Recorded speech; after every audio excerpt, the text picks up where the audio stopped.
হত্যা করা এটা মহাপাপ, কিন্তু সে ফিলিস্তিনের পক্ষে, ফিলিস্তিনের মানুষদের পক্ষে, ফিলিস্তিনের মানুষদের কষ্ট সহ্য করতে না পেরে সে সারা বিশ্বের মানুষকে দেখিয়ে দিল, বিশ্বের মানুষকে জানিয়ে দিল তোমরা আজকে চুপ করে বসে আছো, তোমাদের ঈমান দুর্বল। আজকে তোমাদের মুসলমান ভাই বোনদেরকে হত্যা করা হচ্ছে, নির্বিচারে বোমা মেরে বাচ্চাদের কলিজাগুলোকে ঝাঁঝরা করে দেওয়া হচ্ছে, তোমাদের মসজিদগুলোকে ভেঙ্গে চুরমার করে দেওয়া হচ্ছে, তোমাদের সুন্দর একটা শহরকে বোমা মেরে হাজার হাজার বাড়িগুলো ভেঙ্গে, বিল্ডিংগুলো, প্রাসাদগুলো ভেঙ্গে ভুতুরে এলাকা বানানো হচ্ছে, তোমাদের মা বোনদেরকে নির্যাতন করা হচ্ছে। 30,000-এর অধিক মুসলমানকে এই পর্যন্ত গণহত্যা করা হয়েছে, শহীদ করা হয়েছে। আজকে তোমরা বসে আছো, তোমরা চুপ করে আছো, প্রতিবাদ করছো না। তোমরা কিভাবে সহ্য করো জানি না, আমি মার্কিনী হওয়া সত্ত্বেও আমি সহ্য করতে পারলাম না।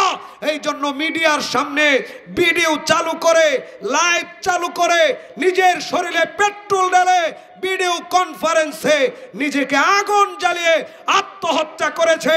মৃত্যুর আগ পর্যন্ত, যতক্ষণ পর্যন্ত শ্বাস ছিল ততক্ষণ পর্যন্ত ফিলিস্তিনের পক্ষে কথা বলে গিয়েছে।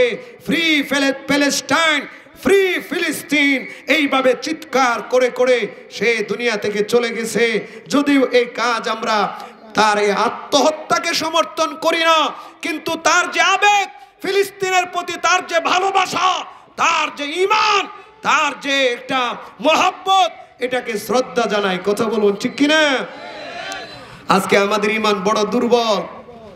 আমরা আজকে কোরআনের মাহফিলগুলোকে পছন্দ কম করি, দুনিয়াবি রং তামাশার অনুষ্ঠান আয়োজনকে বড় ভালোবাসি।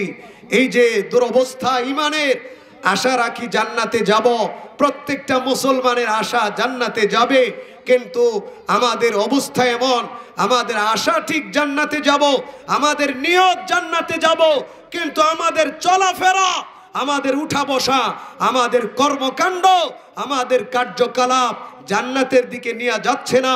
ও মুসলমান, কোরআন হাদিস বলছে আমরা জাহান্নামের দিকে দৌড়াচ্ছি, আমরা জাহান্নামীদের কাজ করছি, ইহুদি খ্রিস্টানদেরকেও পেছনে ফেলে দিচ্ছি।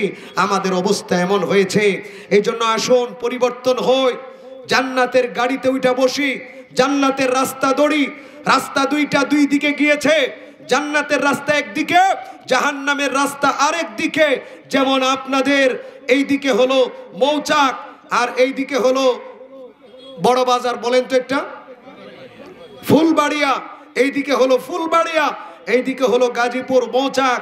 ও মুসলমান, যদি ফুলবাড়িয়া যাইতে চান, ফুলবাড়িয়ার গাড়িতে উঠতে হবে, ফুলবাড়িয়ার রাস্তা ধরতে হবে।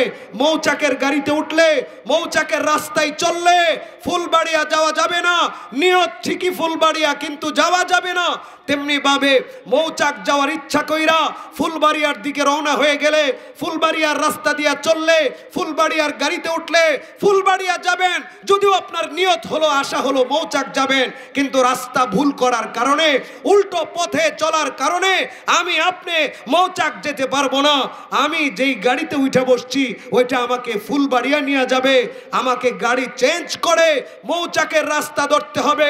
যেদিকে যাওয়ার ইচ্ছা করেছি ওই রাস্তা ধরতে হবে, ওই গাড়িতে উঠা বসতে হবে, নাইলে আমরা ভুল ঠিকানায় চলে যাব, ভুল গন্তব্যে চলে যাব। ও মুসলমান, নিয়ত যেহেতু করেছি, মুসলমান যেহেতু জান্নাতে যাওয়ার আশা, জান্নাতে যাওয়ার স্বপ্ন যেহেতু দেখি, জান্নাতের রাস্তা আর জাহান্নামের রাস্তা এক নয়। জান্নাতের গাড়ি আর জাহান্নামের গাড়ি এক নয়। জান্নাতের রাস্তাটা কষ্ট দিয়া সাজানো, কাটা বিছানো, এই কাটা পাড়ি দিয়ে, এই কষ্ট পাড়ি দিয়ে তারপরে জান্নাতে যাওয়া লাগবে। আর জাহান্নামের রাস্তাটা ফুল দিয়া সাজানো, জাহান্নামের রাস্তাটা আরাম আয়েশ দিয়া সাজানো, জাহান্নামের রাস্তাটা গুনাহ দিয়া সাজানো, জাহান্নামের রাস্তাটা চুরি দিয়া সাজানো, জাহান্নামের রাস্তাটা জিনা দিয়া সাজানো, জাহান্নামের রাস্তাটা সুদ ঘুষ দিয়া সাজানো, জাহান্নামের রাস্তাটা অন্যায় অবিচার, নামাজ ছেড়ে দেওয়া, বেনামাজি ইত্যাদির ফুল দিয়া সাজানো। যেখানে কোনো কষ্ট নাই, যেভাবে মন চাইবে সেভাবে চলবে, তারা যাবে জাহান্নামে। আর জান্নাতের রাস্তাটা বিল মাকারি, কষ্ট দিয়া সাজানো। এখানে নামাজ পড়তে হবে, দ্বীনের আলোচনায় বসতে হবে, কষ্ট করে রোজা রাখতে হবে, কষ্ট করে আল্লাহর গোলামি করতে হবে। মন চাইবে না, তারপরেও কষ্ট করে আল্লাহর গোলামি করে জান্নাতের গাড়িতে উঠা, এরপরে জান্নাতে যাওয়া লাগবে। কথা বলুন ঠিক কি না? এগুলো আমার কথা নয়, আল্লাহর নবীর কথা। জান্নাতের রাস্তাটা কষ্ট দিয়া দুঃখ দিয়া সাজানো। ইতিহাস ওইটাই বলে, যারা জান্নাতি হয়েছে তাদের জীবনটা বড় কষ্ট ছিল। তারা নামাজ পড়েছেন, আল্লাহর জিকির করেছেন, আল্লাহর গোলামি করেছেন, আল্লাহর জন্য জীবন দিয়েছেন, আল্লাহর জন্য সম্পদ দিয়েছেন, এইভাবে তারা জান্নাতি হয়েছেন। আমরা তো সহজেই জান্নাতে যাইতে চাই, গুনাও করব, নামাজ পড়ব না, রোজাও রাখবো না, ওয়াজ মাহফিলে আসবো না। আমরা অন্যায় কইরা কইরা জান্নাতে যাওয়ার স্বপ্ন দেখলে আমরা এটা ভুল করছি।